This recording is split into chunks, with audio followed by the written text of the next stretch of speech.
रायगडावर 6 जूनला शिवराज्याभिषेक सोहळा पार पडणार आहे। विविध देशांतील राजदूत या सोहळ्याला उपस्थित राहतील। सरकारनं चौंडीप्रमाणे रायगडावर देखील मंत्रिमंडळ बैठक घ्यावी। शिवराज्याभिषेक समिती सदस्य गंगाधर काळकुटे यांनी ही मागणी केली आहे। शिवरायांच्या कामातून राज्य सरकारला प्रेरणा मिळेल असं देखील त्यांनी म्हटलेलं आहे।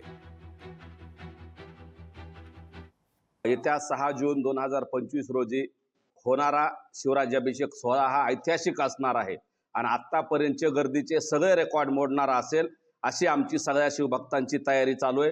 संभाजीराजे छत्रपती आणि सगळे अखिल भारतीय शिवराज्याभिषेक महोत्सव समिती दुर्गा रायगड यांच्या वतीने भव्य दिव्य असं नियोजन होतंय। आपल्या माध्यमातून मी तमाम महाराष्ट्रातल्या बीड जिल्ह्यातल्या सर्व शिवभक्तांना 6 जून रोजी सकाळी उपस्थित राहण्याचं मी आपल्या माध्यमातून आवाहन करतोय। लोकशाही मराठी ऐका, पहा, जागरूक रहा।